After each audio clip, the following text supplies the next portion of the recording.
ಮಾಜಿ ಪ್ರಧಾನಿ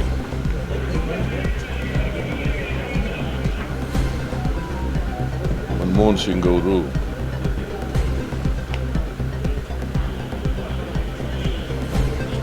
ನಿನ್ನೆ ರಾತ್ರಿ ನಿಧನರಾಗಿದ್ದಾರೆ.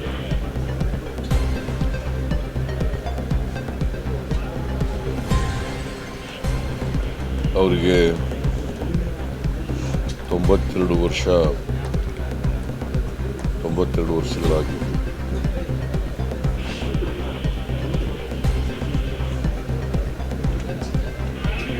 ಅವರು ಒಂದು ರೀತಿಯಲ್ಲಿ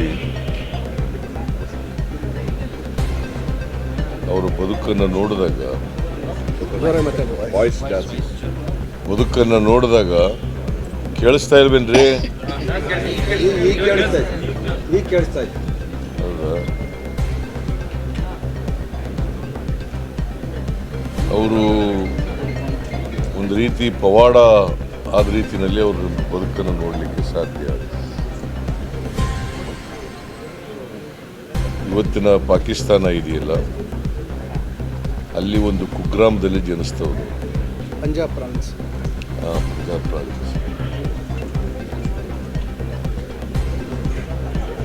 ಅಲ್ಲಿಂದ ದೇಶದ ಒಬ್ಬ ಖ್ಯಾತ ಪ್ರಸಿದ್ಧ ಅರ್ಥಶಾಸ್ತ್ರಜ್ಞರಾಗಿದ್ದರು.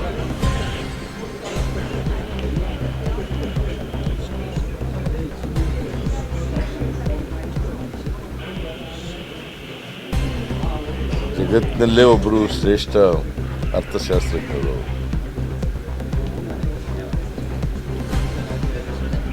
ಅವರು 5 ವರ್ಷ ನರಸಿಂಹರಾಯರ ಸಂಪುಟದಲ್ಲಿ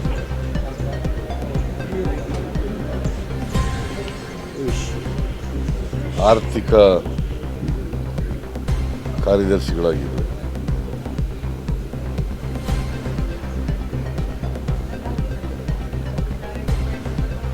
ಆ ಕಾಲದಲ್ಲಿ ಉದಾರೀಕರಣ, ಖಾಸಗೀಕರಣ ಮಾಡಿ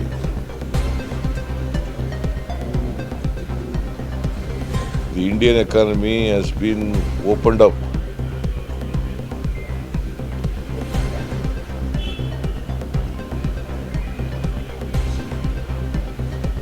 In the global sphere.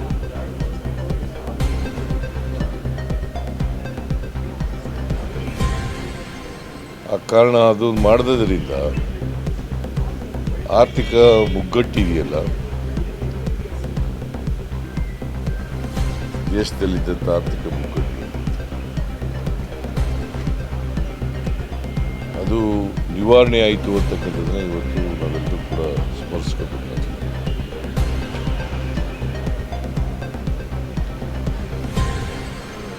ಅದಾದಮೇಲೆ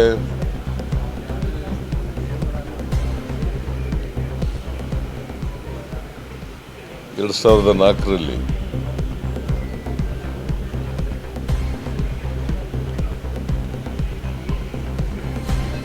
ಕಾಂಗ್ರೆಸ್ ಪಕ್ಷ ಬಹುಮತವನ್ನು ಗಳಿಸಿದಾಗ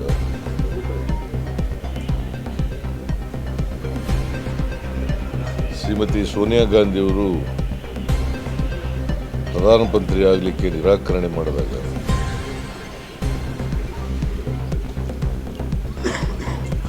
ಇವರನ್ನ ಸೋನಿಯಾ ಗಾಂಧಿಯವರು ಪ್ರಧಾನಮಂತ್ರಿಯಾಗಿ ಆಯ್ಕೆ ಮಾಡ್ತಾರೆ.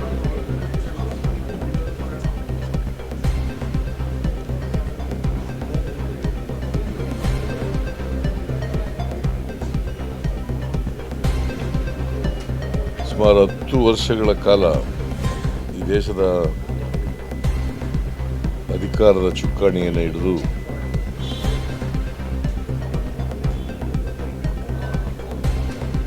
ಪ್ರಧಾನಮಂತ್ರಿಗಳಾಗಿ ಈ ದೇಶವನ್ನು ಆರ್ಥಿಕವಾಗಿ, ಸಾಮಾಜಿಕವಾಗಿ ಮೇಲಕ್ಕೆತ್ತಕ್ಕಂಥ ಕೆಲಸವನ್ನು ಮಾಡ್ತಾರೆ. ಹೊಸ ದೇಶ ಕಂಡಂಥ ಪ್ರಾಮಾಣಿಕ ಪ್ರಧಾನಮಂತ್ರಿಗಳಲ್ಲಿ ಇವರು ಕೂಡ ಒಬ್ಬರು.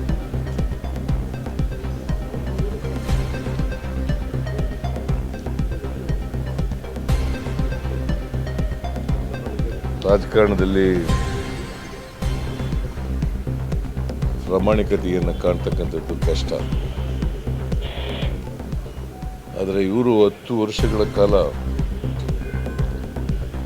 ಪ್ರಧಾನಮಂತ್ರಿ ಆಗಿದ್ದರೂ ಕೂಡ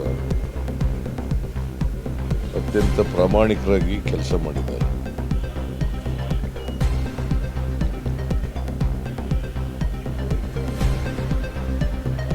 ದೇಶದ ಆರ್ಥಿಕತೆ ಮೇಲೆ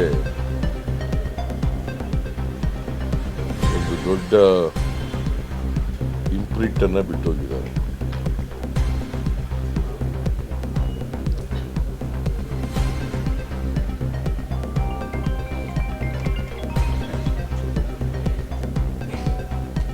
ಇವತ್ತು ಅವರ ಬದುಕು ಮತ್ತು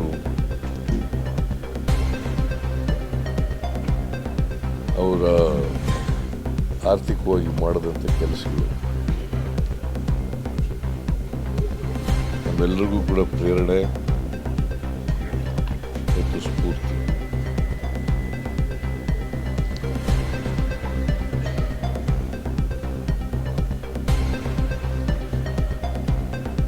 ಯಾವತ್ತೂ ಕೂಡ ಪ್ರಧಾನಮಂತ್ರಿ ಆಗಿದ್ದೀನಿ ಅಂತೇಳಿ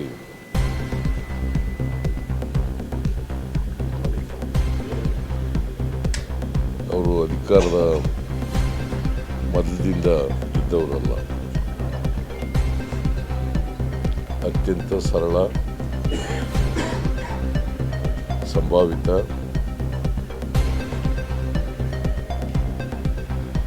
ಮತ್ತು ಪ್ರಾಮಾಣಿಕ ರಾಜಕಾರಣ.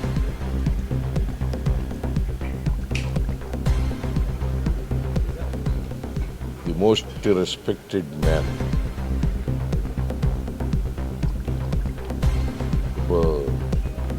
ಒಂದು ರೀತಿ ಗೌರವ, ರಾಜಕೀಯದಲ್ಲಿ ಗೌರವದಿಂದ ಬದುಕಂತ ಅಂಥ ವ್ಯಕ್ತಿ ಇವತ್ತು ನಮ್ಮನ್ನು ಅಗಲಿದ್ದಾರೆ. ಅವರ ಸಾವಿನಿಂದ ಭಾರತ ದೇಶಕ್ಕೆ ದೊಡ್ಡ ನಷ್ಟ ಆಗಿದೆ.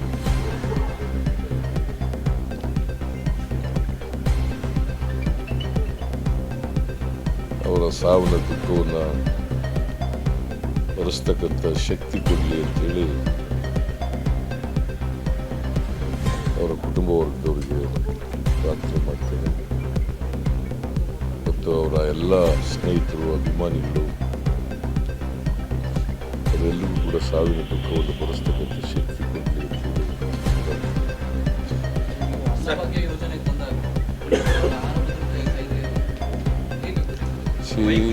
ನೋಡಿಯಪ್ಪ, ಅನ್ನಭಾಗ್ಯ ಕಾರ್ಯಕ್ರಮ ತಗೊಬಂದವರು Narendra Modi. Food security act, Manmohan Singh ಅವರು ಫುಡ್ ಸೆಕ್ಯೂರಿಟಿ ಆ್ಯಕ್ಟ್ ಅದನ್ನು ಜಾರಿಗೆ ತಗೊಬಂದವರು, ಅದನ್ನು ಜಾರಿ ಮಾಡಿದವರು ಮನಮೋಹನ್ ಸಿಂಗ್ ಅವರು. ಯಾಕಂತಂದರೆ ಈ ದೇಶದಲ್ಲಿ ಬಡತನ ಇದೆ.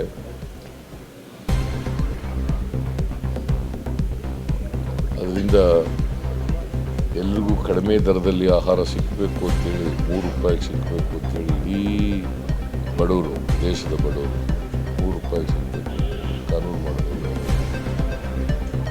ಅದಕ್ಕೆ ಮೊದಲು ಈ ಕಾನೂನು ಇರಲಿಲ್ಲ.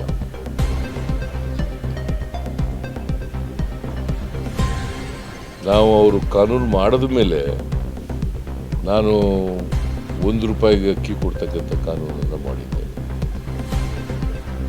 ಬಡವರಿಗೆಲ್ಲ BPL ಕಾರ್ಡ್ ಹೋಲ್ಡರ್ಸ್ಗೆ 1 ರೂಪಾಯಿಗೆ ಅಕ್ಕಿ ಕೊಡಬೇಕು. ಆಮೇಲೆ ಅದನ್ನು 1 ರೂಪಾಯಿನ ತೆಗೆದಾಕಿ ಫ್ರೀಯಾಗಿ ಕೊಡಬೇಕು 5 kg ಅಂತ. ಅದ ನಂತರ 7 kg ಕೊಡಬೇಕು ಅಂತ ಮಾಡಿ. ಇವತ್ತು ಏನು ಮನಮೋಹನ್ ಸಿಂಗ್ರವರು, ನರೇಂದ್ರ ಮೋದಿಯವರು ಆಹಾರ ಕೊಡ್ತಾ ಇದ್ದಾರೆ, 5 kg ಅಕ್ಕಿಯನ್ನು ಕೊಡ್ತಾ ಇದ್ದಾರಲ್ಲ, ಅದು ಕೊಡಲಿಕ್ಕೆ ಕಾರಣಕರ್ತರು ಮನಮೋಹನ್ ಸಿಂಗ್. ನಾನು ಕೊಡಲಿಕ್ಕೆ ಕಾರಣಕರ್ತರು Manmohan Singh food security act ಇದ್ದಾಗ ಕೊಡಲಿಕ್ಕೆ. ಸೊ ಅವರು ಈ ದೇಶದ ಬಡವರು, ನಿರುದ್ಯೋಗಿಗಳು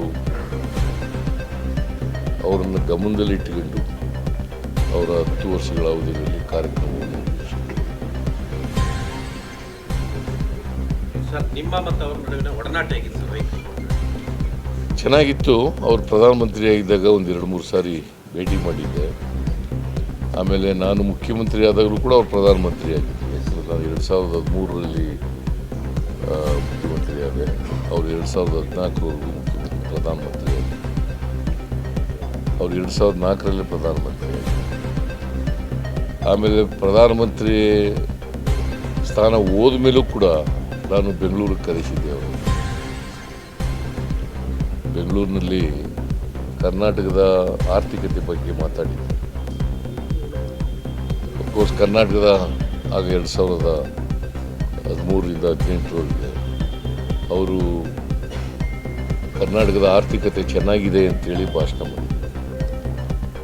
ಒಬ್ಬ ಆರ್ಥಿಕ ತಜ್ಞ, ಶ್ರೇಷ್ಠ ಆರ್ಥಿಕ ತಜ್ಞ, ಕರ್ನಾಟಕದ ಆರ್ಥಿಕತೆ ಚೆನ್ನಾಗಿದೆ, ಅವ್ರ ಕಾರ್ಯಕ್ರಮಗಳು ಚೆನ್ನಾಗಿವೆ ರಾಜ್ಯ ಸರ್ಕಾರದ್ದು ಅಂತೇಳಿ ಅವತ್ತು ಅವ್ರ ಭಾಷಣದಲ್ಲಿ ಹೇಳಿದರು. ಮತ್ತಷ್ಟು ಸುದ್ದಿಗಳಿಗಾಗಿ ನೋಡ್ತಾ ಇರಿ ಪಬ್ಲಿಕ್ ನ್ಯೂಸ್ 24x7. ಇದು ಸತ್ಯದ ಧ್ವನಿ.